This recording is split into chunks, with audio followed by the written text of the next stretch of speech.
Bonjour à tous, bienvenue dans cette analyse en 4.4.2 du CSPR face à l'USDT. Alors là, on est sur le contrat perpétuel en weekly. Donc ici, on a le prix démarrage listing approximatif. Donc on a eu une belle accélération. Alors ça dépend des charts. Des fois, on monte jusqu'à des 2-3 $. Donc du coup, je me sers de celle-là. C'est largement suffisant pour lire le prix. Alors, qu'est-ce qu'on peut dire déjà en weekly? En weekly, ce qu'on peut dire, donc comme d'habitude, listing, grosse explosion haussière, on redistribue, on a une petite phase d'accalmie ici, on le voit avec les mèches, on redistribue et on vend très très fort. Pourquoi je dis qu'on vend très très fort? Parce qu'on voit qu'on laisse plein de gaps sur le marché entre les bougies. Donc on est très vite revenu recomblé au maximum, il en restait un petit peu ici, on voit que la mèche ne remonte pas totalement. Par contre, ici, elle vient le combler. Donc pareil, des équilibres de marché ici, on revient tout combler. Donc très propre. Donc on a nos premiers mouvements. Ici, on a la sortie du CSPD. Euh, je ne sais plus exactement ce que c'est. J'avais grosso modo suivi à l'époque, mais j'ai complètement oublié. Mais ici, grosse phase de hype. La smart money avait besoin justement de liquidité, donc elle a probablement embauché tout un tas d'influenceurs pour parler du CSPR. Il y a même des chaînes YouTube qui se sont créées autour de ça. Alors j'ai rien contre ce type de contenu, mais ce qu'il faut avoir en tête, c'est que ce type de contenu sert à la smart money pour amasser de la liquidité. Ces influenceurs qui vont créer de la hype autour d'un projet vont créer de la liquidité, fatalement. Les gens vont se dire, mais c'est le projet de l'année, j'ai même entendu dire que c'était le prochain Ethereum. Peut-être, je sais pas. Mais en tout cas, dans la tête de certains, si on leur dit que c'est le prochain Ethereum, Ethereum à ce moment-là, il devait être à 3 000 à 4 000 balles. Je me dis, les gens, ils font des liens implicites. Euh, donc du coup, beaucoup de hype. Les gens investissent beaucoup d'argent. Derrière, on démonte tout le monde. Surtout que, d'un point de vue, entre guillemets, chartiste, on va dire que ici, on a un W. Ici, on a un W, puisqu'on vient faire un sommet un petit peu plus haut. Donc, il y en a qui ne le valideront pas parce qu'on n'a pas de clôture. Il y en a qui vont le valider parce qu'on a fait un plus haut.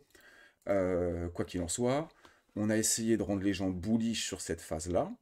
Derrière, on est venu les assommer. Ok, ça c'est ultra intéressant. Derrière, le prix rebondit. On accumule de la liquidité. Alors, ça, on va le supprimer parce que c'est plus d'actualité. Donc, le prix est revenu pile poil ici. C'est impeccable. Donc, on sait que tout ce mouvement a été clôturé. Donc, raison de plus pour faire un plus bas.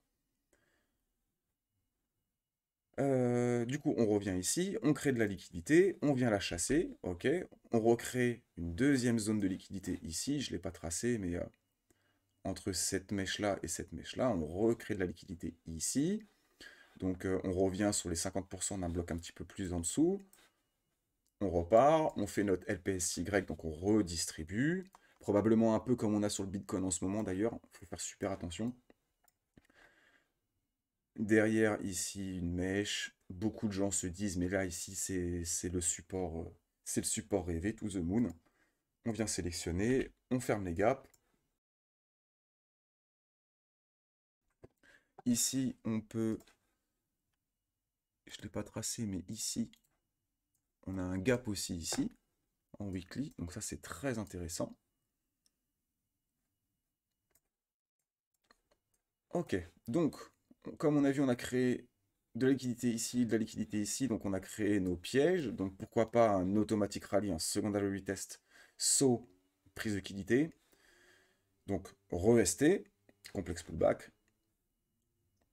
On vient chasser un maximum de monde, on revient fermer les ordres aux 50%, donc ça c'est plus d'actualité. Ça d'ailleurs aussi c'est plus d'actualité.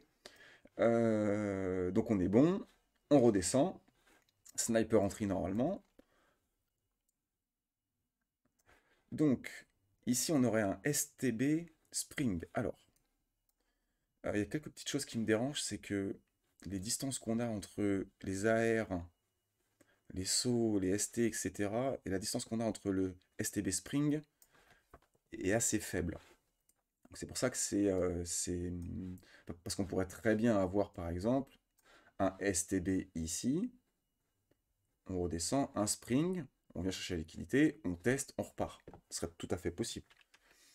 Euh, Alors c'était pas mon scénario au moment où j'avais partagé, je sais plus, je crois que c'était début août, ouais, c'était première semaine d'août où j'avais partagé ça, donc je m'attendais à un retest, mais on va aller voir ça plus en détail. Je vérifie que j'ai rien oublié. Si, deux choses. Alors je vais peut-être enlever les bougies parce que pour ceux qui n'ont pas l'habitude, ce sera beaucoup plus simple à voir. Ici sur les volumes, donc en blanc on a le volume total, en orange on a le ratio volume acheteur, en violet le ratio, pardon, le volume vendeur, volume acheteur en violet. Et qu'est-ce qu'on voit ici sur cette énorme bougie weekly verte? C'est qu'on a plus de ventes que d'acheteurs. Donc c'est paradoxal. Si vous regardez le tuto sur l'indicateur buy and sell, vous allez voir que ça ne l'est pas tant que ça. Donc en fait ici, on a eu une grosse manipulation, une grosse absorption de liquidité. Derrière, on a chassé tout le monde. On a un mouvement vendeur très très expressif. Ça fait très longtemps qu'on n'a pas eu des niveaux de vente comme ça. Le dernier, c'était sur cette mèche-là, à la sortie du CSPD. Donc, on pourrait très bien avoir ici, cette accumulation est valide, on pourrait très bien avoir ici notre dernier sell avant le buy. Donc, on a possiblement ici notre dernier bloc vendeur. Donc, très intéressant. Alors ici, je l'avais entouré ici parce que pareil, on a une grosse bougie rouge weekly, mais on voit que les volumes acheteurs ont gagné.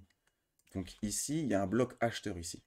Très important. Donc il y a beaucoup d'acheteurs qui sont rentrés ici sur ces niveaux-là. Donc on est revenu ici dans ce bloc. Possiblement qu'ils sont venus fermer leurs ordres, ce qui a provoqué cette réaction baissière. C'est pour ça qu'il y a beaucoup de ventes aussi. Donc la lecture de cette bougie-là est toujours à double sens. Soit on peut avoir notre dernier sell avant le buy, soit justement, ils sont revenus fermer les ordres ici pour faire de nouveau plus bas. Donc ici, on a notre test. Et normalement, sur cette ligne-là, grosso modo, voir on va venir combler le gap, on devrait refaire des plus bas.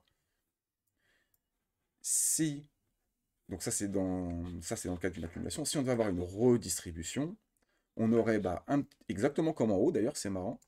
Je ne sais pas si vous allez le voir, mais on aurait ici, on va peut-être le mettre en vert, on aurait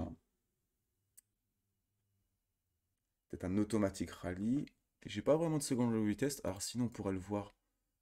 Automatic rallye, second test, parce que du coup on crée notre création de liquidité ici, donc on a notre piège ici, donc c'est valable pour un ST. Donc on a nos ST qui sont là, donc on a notre saut là. Donc on reteste les 50% du saut et normalement plus bas. Donc ce qui donnerait, on va peut-être prendre le crayon plutôt, ce qui nous donnerait un saut, un test, un STB, un spring, on vient casser, test, on repart. Dans l'idée du scénario vert, ce serait ça. On va aller voir ce qui se passe en plus petite unité de temps pour voir lequel des deux scénarios serait le plus intéressant. Mais une chose est sûre, c'est qu'on voit ici qu'on a beaucoup de volume, donc il y a quelque chose qui se passe ici.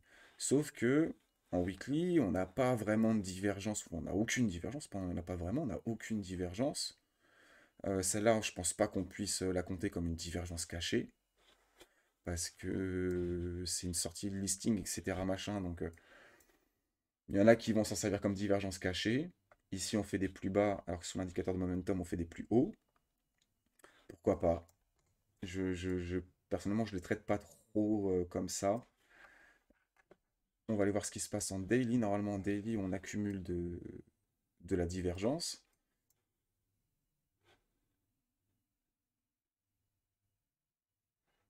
Hop, donc on a notre première divergence ici entre notre STB et Spring, comme j'explique dans l'une des précédentes vidéos, c'est vraiment les divergences que j'apprécie le plus.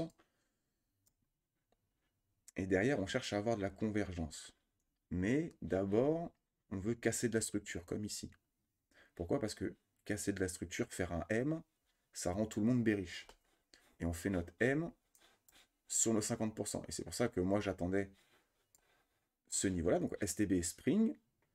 On vient casser ici notre plus haut, donc possiblement on annonce ici un renversement de situation.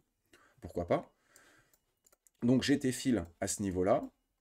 Donc j'ai mon stop qui est sous mon spring, parce que normalement, j'ai pas de raison que le prix revienne plus bas. On est revenu tester. Donc normalement, je peux tout à fait trade stop ici. Il n'y a pas de raison.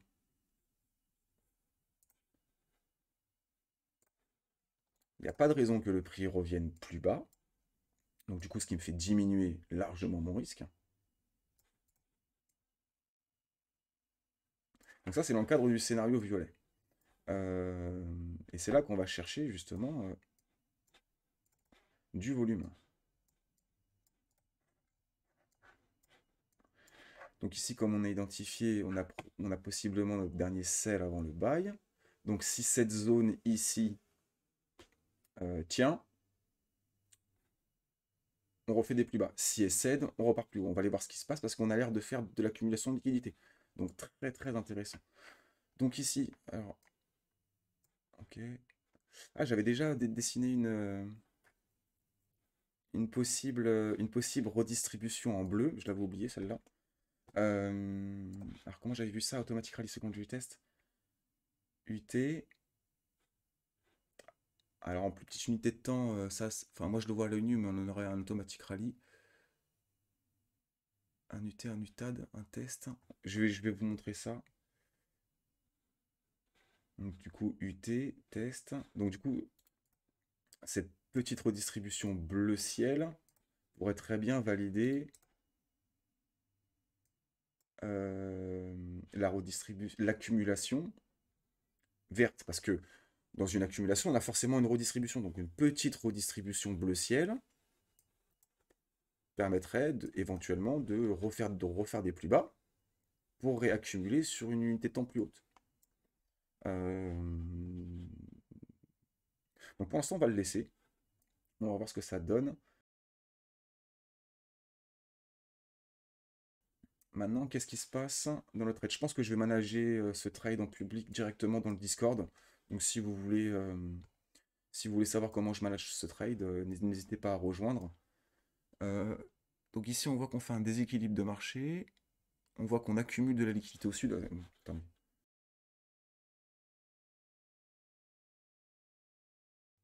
Ok, donc là, il se passe quelque chose. Là, on va manipuler, on va redistribuer ou réaccumuler. Alors, qu'est-ce que... Et c'est là que...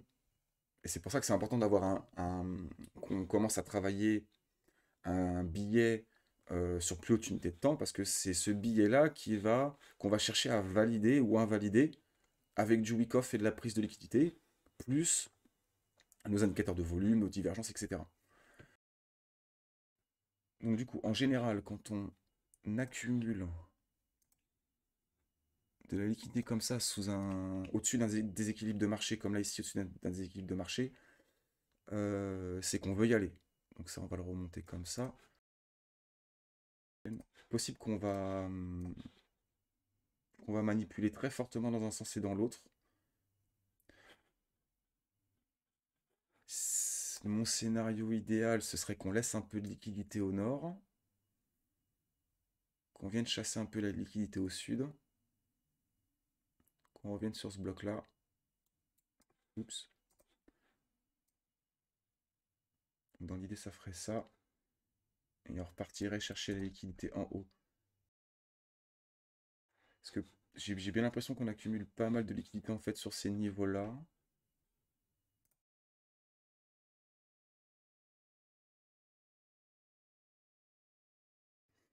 Donc si on a une redistribution, ça ferait qu'on aurait un automatic radian secondary test, un saut. Donc un ST.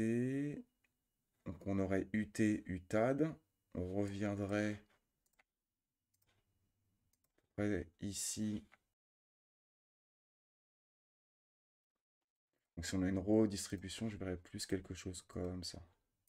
Donc ça va se confirmer avec nos outils. Donc ici, on commence à diverger, ce qui donne cette réaction haussière. Ici, on voit qu'on a une forte présence de volume vendeur, alors que le prix monte. Donc ce qui justifie cette baisse, avec de la divergence. C'est ça qui me bute, c'est que ici, les gens, ils voient une accélération des volumes, les bougies qui montent, les gens se disent, mais c'est bullish, puisque les volumes, ils sont de retour. Ah oui, mais quand on regarde, c'est pas des volumes acheteurs qui sont de retour, c'est des volumes vendeurs. Donc du coup, ça cherche à manipuler ici, c'est évident. Donc ici, petite accumulation de liquidité qu'on vient faire sauter.